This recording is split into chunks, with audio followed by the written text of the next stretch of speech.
Why did Emma Watson upset her director? And did a woman named Maureen really play Hagrid? Find out as we dig into these hilarious Harry Potter bloopers. And for this round, it's kids versus adults. I have a terrible facial hair problem. Daniel Radcliffe might have played the boy who lived, you know, a hero and all, but did you know that he was more like a Slytherin behind the scenes? A good liar. You're what? A good liar. Don't admit that. Is that why you're a good actor? Yes. Daniel was prone to telling fibs. Then he had the audacity to deny any wrongdoing. Tell me that isn't deceptive Slytherin behaviour. I'm just being nice to people because you are filming me. Nothing. Care to come clean and admit that you were acting like a rascal, Daniel? Come on, no one will be mad. I'm an angel. I'm an angel. Quick, someone call Dolores Umbridge and tell her to bring the black quill. This kid is out of control. Because you know, deep down, you deserve to be punished. Still, you have to admire Daniel in a way. The filmmakers tried to humiliate the young wizard and he was more than happy to just roll with the punches. For example, do you remember that scene that time he had to wear women's clothing in the first Deathly Hallows movie? Bill, look away. I'm hideous. Here's how it went down behind the scenes. Bill, look away. I'm hideous.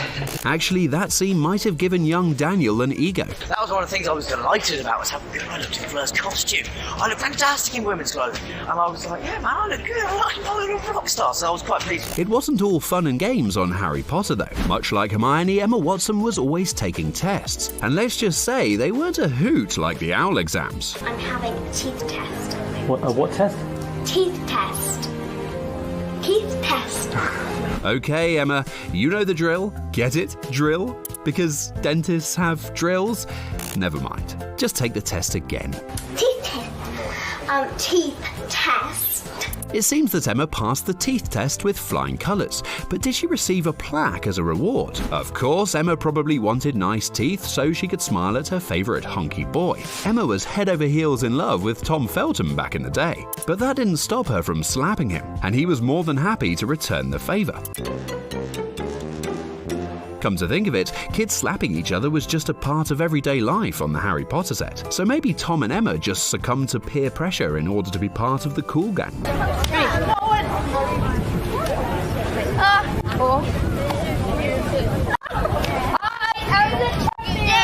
It's hilarious to see Emma goofing around. I mean, Hermione is such a serious know-it-all. How is it she knows everything? But it turns out that Emma wasn't as academically gifted as her character. I've never been top of the class, and I've never read loads of books. I've always been totally the opposite, really. You can say that again, Emma. You'd never catch Hermione doing this. This is unbelievable. Emma Watson, on the phone, on set. On the bed. On the bed. With her shoes on. And that's how you annoy your boss. Speaking of miscreants, young Rupert Grint was also full of surprises. Because he played Ron for so many years, we all think of him as some laid-back airhead who's addicted to snacking. There's chocolate and peppermint, and there's also spinach, liver and tripe. However, the real Rupert was sophisticated and posh back in the day. But much like Harry and Ron's relationship, his behind-the-scenes performances were upstaged by Daniel Radcliffe. Listen, Dimpled woman, we know you're in a hurry. But can we have please everything that is on your trolley? But let's not go thinking that Rupert Grint wasn't always trying to act with grace. In fact, he was actually a nightmare to work with at times. But what did he do to annoy his co-stars? Rupert finds everything funny. Basically, Rupert couldn't get through a take without losing it. And that ain't an exaggeration either. He laughed at everything. He does it all the time, and you'll ask him, what will you laugh at? And he goes, I don't know. Him once he starts, and apparently he's done that since day one. Rupert couldn't even get his game face on for the more serious moments. For example, here's Ron acting intimidating and being a good friend to Harry. Has anyone else got a problem with Harry? Now watch as Rupert was a terrible friend to a film crew that just wanted to finish the scene and go home for the day. You just shut your mouth. I do. Just shut your mouth. Heck, he even burst into a giggle fit following his gross moment. Ron, say something. And...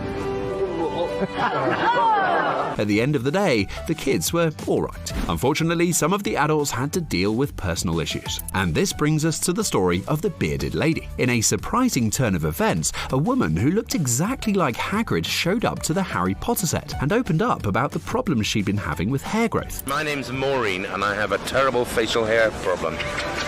I've tried absolutely everything. I've tried creams, I've tried jellies. But do you know what's even worse than that predicament? Having a spouse that doesn't support you through sickness and health till death do us part. My husband is threatening to leave me. If he really loved me, he wouldn't mind a little facial hair, I'm sure, but he's being very, very difficult. Okay, you almost fooled us, Mr. Cottray. You fancied yourself as a bit of a comedian, didn't you? Maybe that's why you kept screwing up your lines. Ding dong. 1,000, take one. Was that 1,000? Hey!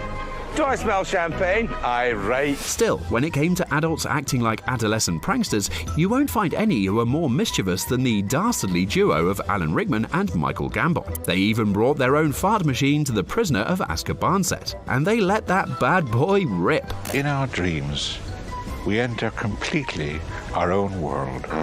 Of course, it's entirely possible that they'd been serving spicy food for dinner in the Great Hall that night, because the farts just kept coming. And we like to swim in the deepest waters. Now, get ready for a huge surprise. Did you know that Maggie Smith and Imelda Staunton aren't as scary as Professor McGonagall and Dolores Umbridge in real life? And while their characters weren't fond of each other, both actresses shared some laughs together backstage. Blah, blah, blah, blah. Disloyalty. Oh. I don't think I can get it. Oh. Disloyalty.